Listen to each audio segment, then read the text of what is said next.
All right, so a quick review of what you should already know and what we've went through in the past. So if we're doing the 7th root of negative 128, hey, remember if it's a odd root, you can take the odd root of a negative. In this case, that is negative 2. Negative 2 times itself 7 times gives you negative 128. Okay. Good. Number 2 here, we are dealing with a negative exponent. When you have a negative exponent, what ends up happening? 1 over the... You have to actually switch sides here. 1 over the thing. All right, 1 over 81 to the 3/4. Okay, and then you want to do go ahead and evaluate the 81 to the 3/4. So that is 1 over. This is the 4th root of 81 cubed. Okay, well the 4th root of 81 is 3, and 3 cubed is 27, not 9. 1 over 27. That's the top number. Okay, number 3. Evaluate it here. We've got this. We're going to bring in. Oops. Actually, before we do that. Oh, hold on. We're using our calculator. It's not going to go in evenly. Let's use our calculator there. What do we get? 6.85. Thank you. 6.85. Hey, if you're still struggling putting that on your calculator, please see me. And the last one, number 4. X minus 2 to the 6th power equals 35. Please tell me if I go off the screen like that. It'd be very helpful. Okay, what do we do? Yeah. Okay, when I impose it, an even root, what do I have to put? Plus minus. And then we add 2. So 2 plus minus the 6th root of 35. Since 35 is not a perfect number when we're dealing with powers of 6, we're not going to be able to evaluate that piece in our head most likely. If you put it in your calculator, you end up with 3.81 and 0.19.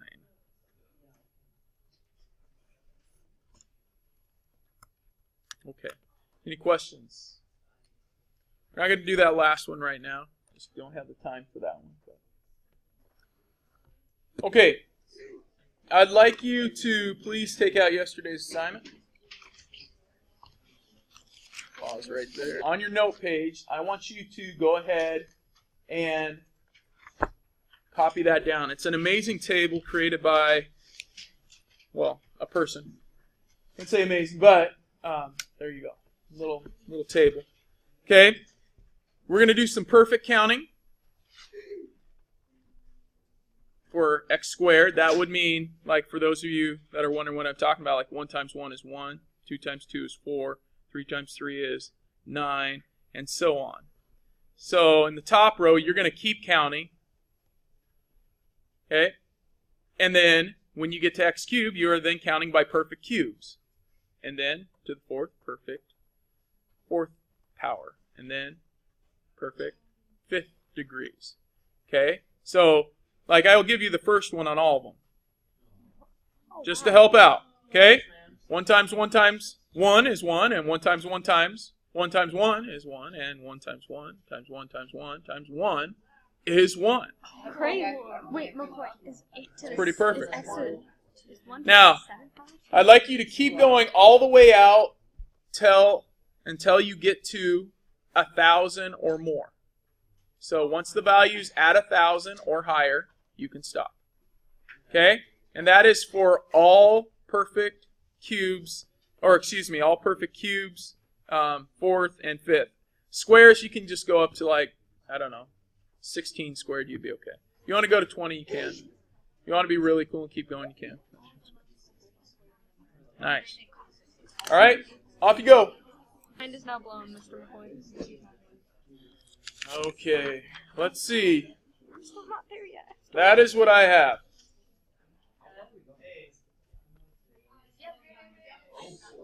Okay, now, I guess when you're putting commas in, I should use the semicolon there, but. Okay. I'm waiting. Not sure what I'm waiting for. Okay. All right. Okay, the next, well, first, the reason I have you write these down is because you're going to use these as you're simplifying over the next couple days. Keep this handy. Okay? All right. I want you to take a look at your student journal, page 128, please. And on page 128, I'm going to work with a partner. It says, hi. I still can't find my journal. Uh-oh. I looked all over my house. It's like gone. We'll talk about that. I'll figure. I'm not sure. Yikes. All right. Hey, right now, exploration number 1. Let A and B be real numbers. Use the properties of exponents to complete each statement. For those of you who are like not exactly sure what to do, work together, talk about it. I might give you a hint here in a minute. Just to make sure you guys know what's going on here, a to the negative second, remember, you just bring that down to the bottom and it makes it positive, so that's 1 over a to the second. That's what you're doing there. And that matches up with letter D, the negative exponent property. Okay? That's what you're doing. Hey, ladies and gentlemen, here we go. What? Everyone's tension up here. Yeah. Hey, I asked for the attention. I expect it within 5 seconds. You guys are big kids. If you are one that cannot do that, then you should not be in this class. You get that? All right. Very good. So working together, make sure I get that attention there. A to the 4th and B to the 4th. Distribute it in. Which one is that? That is the power of a product property. Now, it's good that you know these, like the names of them, but it's more important to me that you can apply what's going on here. Okay? I'm assuming that if you forgot the name of one that you could look that up. Okay? But remembering the math, this is going to directly affect you on how you do these problems today. Okay? So, this one right here, this says you have 4 of these. You have a cubed, and a cubed, which is a to the 12. Okay? Which one is that? Letter B, power of a power. It's pretty powerful stuff. Okay? A cubed and a to the 4th is a to the? 7. A to the 7th. Good. Yeah. Got to add them up, right? We have 3 here and 4 here, and we add them up. We get a total of 7. Which is letter A, yes. Product of powers, A.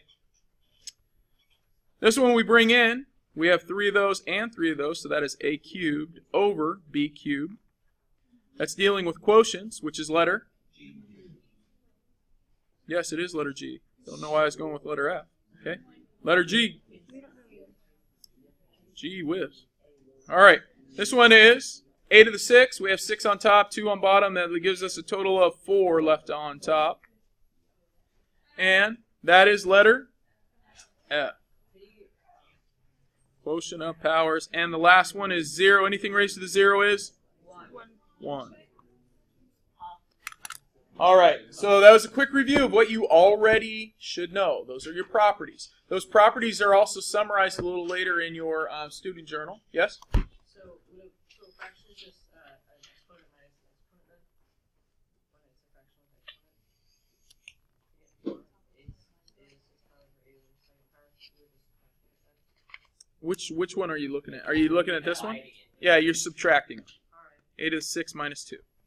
Yep. Okay, any other questions? Good clarification. All right, try exploration 2. Now use these properties to do that. Okay, simplify. No calculators on exploration 2. I know, it's totally radical. Okay, have your attention up here, please. All right, well done. 5 to the 2/3, 5 to the 4/3. applying the properties from above here, when you have the same base, you add those exponents there, 2/3 plus 4/3, gives us a grand total of 6/3, which is 2, which means I have 5 squared, or 25. There they are. No, 25, not 0. What was that? I don't multiply the 5s. No, I'm combining. Since the base is the same, we keep the base and then add the 2 powers up there. Okay? So same thing happens on letter B. Base is the same. 3 1/5 and 4/5 is 5/5, which is 1. 3 to the first is 3.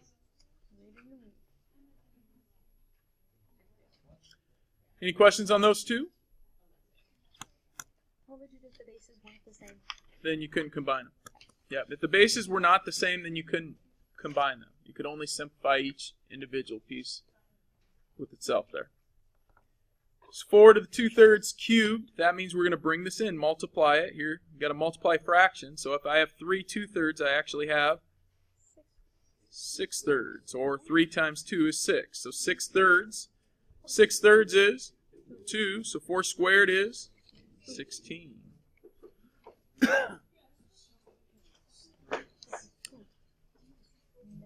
You're good? C. Now we're on D. Okay. Letter D. Bring it in here. 4 1/2 is. That is 4 halves, or 10 squared, which is 100. Cool. Okay, we have the same base again. That's 8. We're taking 5 halves and subtracting 1/2 to get 4 halves. 8 to the 4 halves is actually 8 squared, which is 64. Any questions so far? Why wouldn't you simplify by doing 8 divided by 8? Because you order operations, you have to do the power, like parentheses, exponents is considered your exponent. Okay. Good question. Okay, same base here, 7. Okay, and 2/3 minus 5/3 is negative 3/3. Okay, which is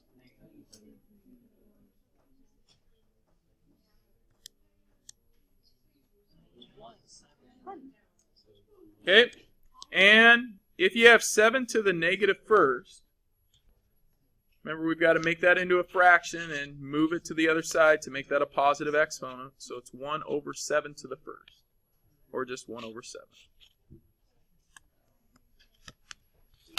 Alrighty, we good?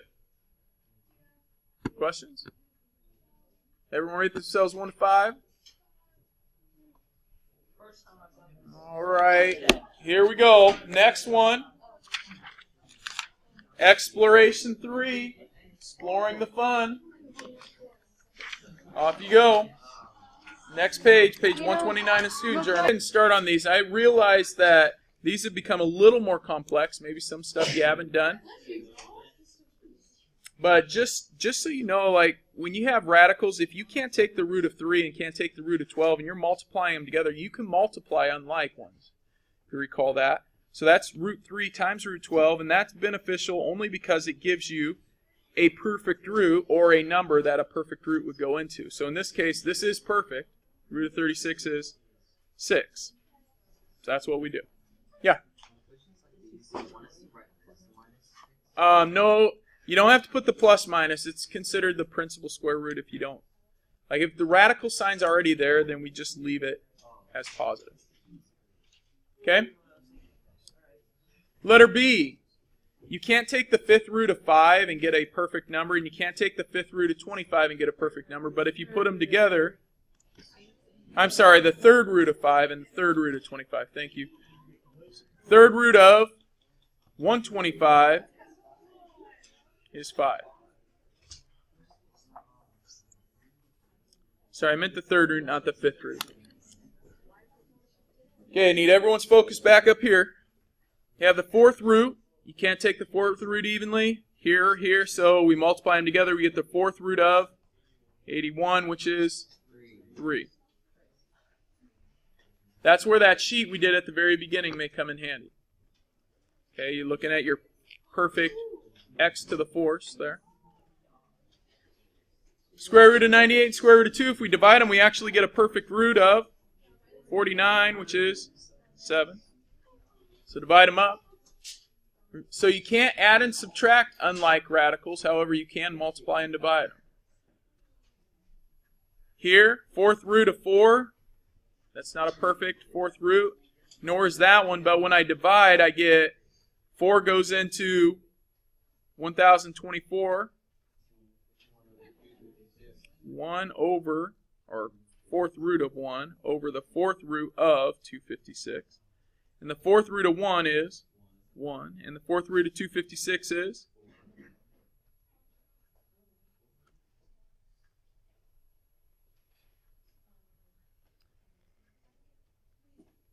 I'm waiting. Was I supposed to hear that one? Oh. Okay, and letter F. Fifth root of, or excuse me, the third root. I don't know why I have that block there. Third root of 625. They're not perfect, so we're going to divide again. That gives me the third root of 125 and the third root of 1. When I reduce those, so just reducing the fraction, it gives me 5 over 1.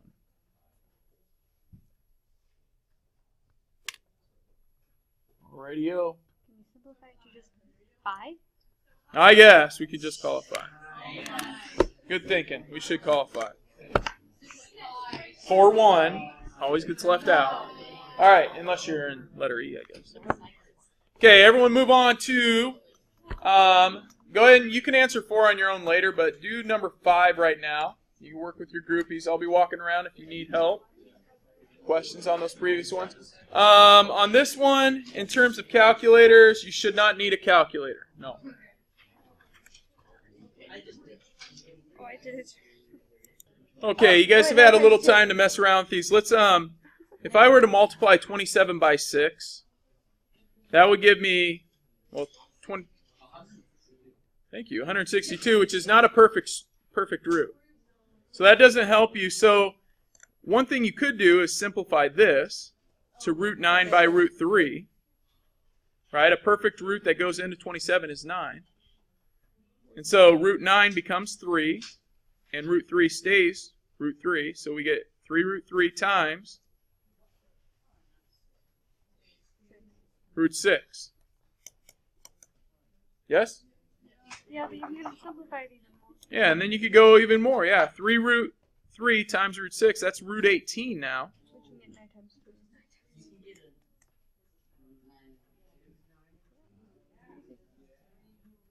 Bring that 3 down. 3 times root 2 is 9 root 2. Now, if you multiplied them first and simplified the radical 162? Yeah. After that, you could have done that a little more difficult, I think. But bigger numbers. 9 root 2. That's something we've done in the past, yes? Okay, did that in algebra and geometry. Now, we haven't simplified cubed roots, or most of us haven't. Okay? So, cubed roots, you're looking for perfect cubes. And probably what I would do first is divide them, if I can. And in this case, since they're both cubed... Huh? Oh, thank you. Since they're both cubed, 15 goes into 240 16 times. And that's just very convenient because the cubed root of 16 is?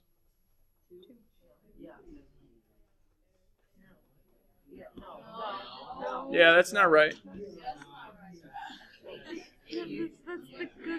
That's cortex.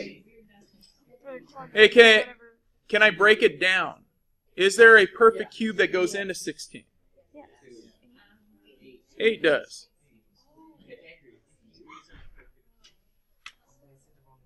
Okay?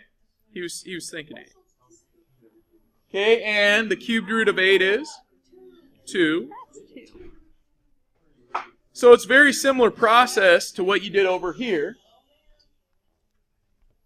Okay, similar process.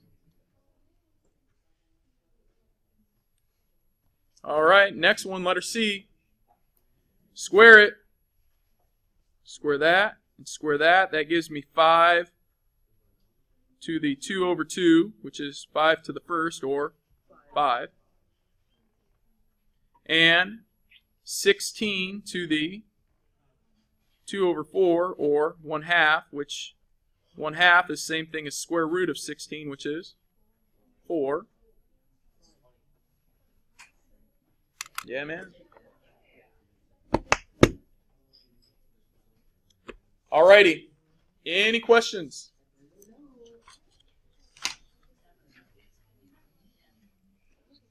Okay, so in your student journal also you'll see a summary of all those powers that we've talked about.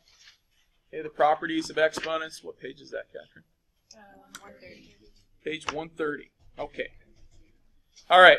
I want you to now use your own piece of paper, your own note page. Okay, this is not in your student journal. It's out of your book, The Monitoring Progress. And I want you to copy down problem 1, complete it, then go to 2, complete it as much as you can. Okay? I'm going to give you about, well, we'll start with 2 minutes on the first 2 problems there. 2 minutes each. 2-minute period is up. So, we're going to do this one. Number 1, we shouldn't be necessarily done with 2 yet. Just number 1. Okay? So the base is 2. We have 3/4 plus 1/2. Now you can't add fractions that are unlike. Therefore, you have to write 1/2 as 2/4.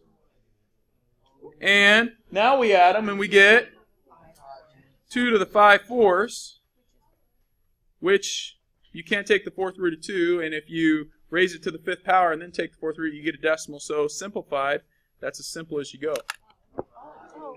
Whoa, that is cool, I know. Okay, moving on to number 2, if you haven't already done so. Off you go. So, a quick hint.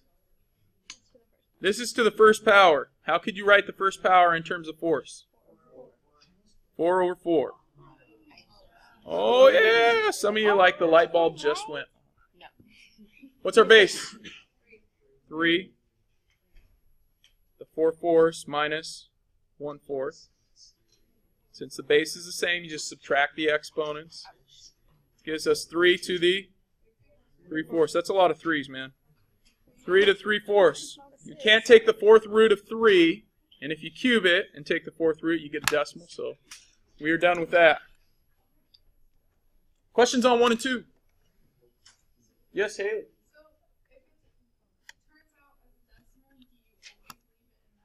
Unless it tells you to round it. Yeah. If it says to evaluate, you could go through and round it up. If it says round it, but it's saying simplify. So right now we're getting as simplified as we can without actually calculating it. Okay, number 3 is tougher. We're going to walk through 3 together. Okay? So, number 3, there are multiple ways, and I can spend a lot of time on it, but one thing we haven't been shown is that when I take 25ths, notice what they both have in common. Ignore the, like, up here. They both have a 1/2 power. Now, some of you are looking at the common denominator. That's not what I'm, or the common factor. Okay? They both have 1/2 power, so I'm going to pull that power out like that. It's like pulling the cord, man. Pulling the power out. Okay? That's a deep joke. You really have to think about that. Okay? And then the third power is out here. So I am rewriting this to this format. I know it looks really beefy and crazy mathy. Okay, but really all you did was pull the 1/2 out. Because now what you can do is reduce the fraction. Because the 1/2 is out there. Now some of you would argue, and I actually went through and let the other class argue. We just never finished the problem. But some of you would argue, like, I just reduced the fraction. Well, you can't necessarily do that with the powers in there. You have to pull the powers out. And then they're like, well, it's the same thing. Well, you're right, it is the same thing, but mathematically you're not doing the right steps.